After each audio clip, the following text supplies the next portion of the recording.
My name is Himanshu Goyal और स्वागत है आपका मेरे चैनल में देखो और सीखो में। सो फ्रेंड्स, आप लोगों को पता ही है कि GSTR 3B नवंबर 2020 की जो फाइलिंग की डेट है वो नज़दीक आ गई है।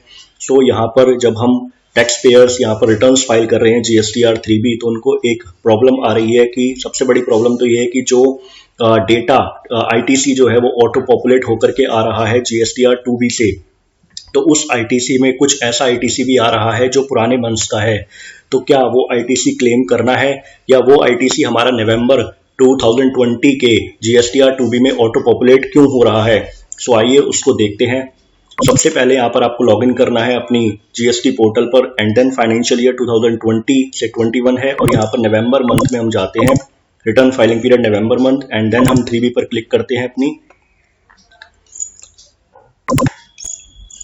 उसके बाद हम यहाँ पर नेक्स्ट करते हैं एंड देन यहाँ पर आप देख सकते हैं कि मेरा नवंबर 2020 का GSTR 2B जनरेट हो चुका है। उसके बाद आप यहाँ पर देख रहे हैं कि एलिजिबल ITC टेबल 4 में मेरा जो ITC है CGST और SGST मेरा ऑटो पॉपुलेट होकर के आ रहा है। 3777.92 CGST है और SGST 3777.92 है। अब ये ऑटो पॉपुलेट जो हो रहा है वो मेरा 2B से ऑटो पॉपुलेट होकर के आ रहा है। तो मैंने यहाँ पर ऑलरेडी अपना 2B ओपन कर लिया है। मैं आपको एक बार बैक करके दिखाता हूं।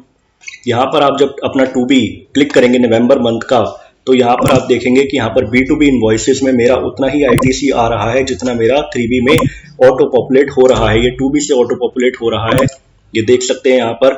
तो अब इस ITC में जब आप इस टेबल पर क्लिक करेंगे, यहाँ पर आप टेबल जो आपके सामने आ रही है इसमें आप देखेंगे कि कुछ ITC जो है वो मेरा इसमें अप्रैल मंथ का भी आ रहा है। इनवॉइस डेट यहाँ पर आप देख सकते हैं अप्रैल मंथ की है, कुछ अक्टूबर मंथ्स के इनवॉइसेस भी हैं। तो इनका ITC भी मेरा नवंबर 2020 के GSTR 2B से ऑटो पॉपुलेट होकर के मेरा 3B में आ रहा है।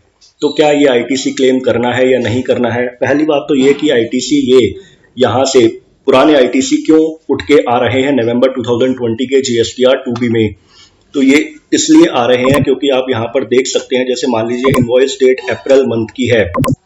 अब ये जो मेरा रिटर्न फाइलिंग पीरियड है अप्रैल मंथ का, ये आप देख सकते हैं कि जून 2020 दिखा रहा है। मतलब ये क्वार्टरली रिटर्न फाइल करता है। जो मेरा सप्लायर है जिससे मैंने माल खरीदा है, तो उसने अप्रैल मई जून के क्वार्टर की रिटर्न जो है 5 दिसंबर को फाइल करी है। और उसके बाद आप देख सकते हैं कि यहाँ पर अक्टूबर मंथ का इनवॉइस भी आ रहा है 9 अक्टूबर का। तो ये जो मेरा पीरियड है ये मेरा अक्टूबर 2020 का है, यानी कि ये मेरा मंथली सप्लायर होगा जिसने 20 नवंबर को अपनी रिटर्न फाइल कर दी है। अब ये इनवॉइसेस मेरे नवंबर 2020 के GSTR 2B में क्यों शो हो रहे हैं?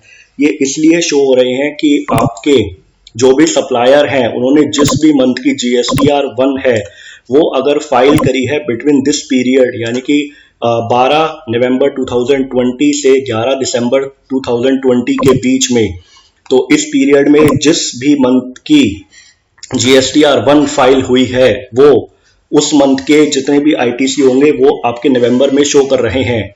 तो 12 नवंबर 2020 से 11 दिसंबर 2020 के बीच में जितने भी रिटर्न्स फाइल हुए GSTR 1, उनका ITC नवंबर मंथ में शो करेगा।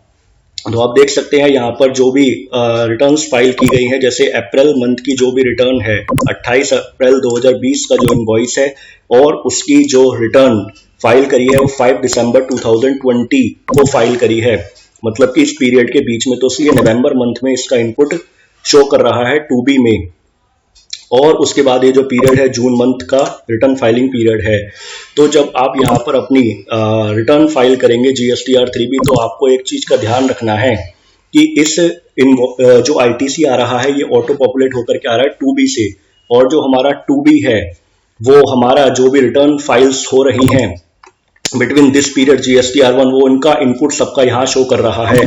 तो आपको अब ये देखना है कि आपने अप्रैल मंथ का जो मेरा इनवॉइस था, यहाँ पर जो मेरा अप्रैल मंथ का ये इनवॉइस है, इसका ITC तो मैंने अप्रैल मंथ की 3B में ही क्लेम कर लिया होगा, या ये जो अक्टूबर मंथ का इनवॉइस है इसका ITC तो मैंने अक्टूबर मंथ की 3B में ही क्लेम कर लिया होगा।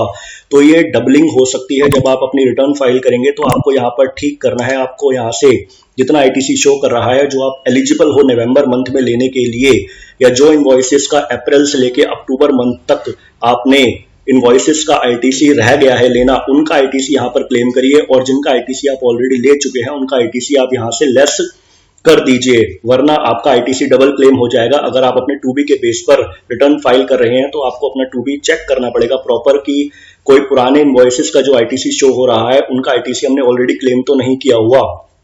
और यहाँ पर आप एक दूसरी प्रॉब्लम ये आ रही है कि यहाँ पर जो हमारा रिवर्स चार्ज है, यहाँ पर डेटा ऑटो पॉपुलेट होकर के आ रहा है। वो इसलिए आ रहा है क्योंकि जो आपका ट्रांसपोर्टर है वो अपनी GSTR1 जब फाइल करता है तो उसमें आपका GSTN नंबर डाल के वो फाइल करता है, और जब रिटर्न फाइल होती है तो वो इस पीरियड में अगर फाइल हो रही है 12 नवंबर 2020 से 11 दिसंबर 2020 के बीच में, तो वो जो डेटा है वो इस जो भी GSTR1 आपकी फाइल होंगी इस पीरियड में, तो उसका डेटा यहाँ पर शो करेगा 2B के अंदर। तो ये डिफॉल्ट आ रहा है, डिफॉल्ट है जीएसटी पोर्टल का, जो इसकी वजह से डेटा ऑटो पॉपुलेट हो रहा है। तो आपको ध्यान रखना है कि अगर आपने जो RCM अप्रैल मंथ का है कोई इनवॉइस अगर वो यहाँ शो कर रहा है, तो उसका RCM अगर आपने ऑलरेडी पे कर दिया है और उसका इनपुट क्लेम कर लिया है, तो यहाँ से जो ऑटो पॉपुलेट करके आ रहा है उसमें से लेस कर देना है। सो गाइस, आपसे मेरी रिक्वेस्ट है कि अपनी 3B फाइल करते वक्त बहुत ही केयरफुल होकर के फाइल करनी है। आपको अपना 2B और आपको प्रॉपर मैच करना है, उसमें देखना है कि कोई पुराने इनवॉइसेस तो नहीं है, अगर है उनका आईटीसी आपने क्लेम करा है या नहीं करा है। अगर नहीं करा है तो क्लेम कर लीजिए, और कर रखा है तो वहां से लेस कर दीजिए। सो थैंक यू गाइस, इसी के साथ मैं अपनी वीडियो क्लोज करना चाहूंगा। अगर आपको मेरी वीडियो अच्छी लगे तो उसको लाइक करिएगा, शेयर करिएगा और मेरे चैनल को सब्सक्राइब करिएगा और बेल आइकन भी प्रेस करिएगा फॉर लेटेस्ट नोटिफिकेशन के लिए। Thank you guys, thank you for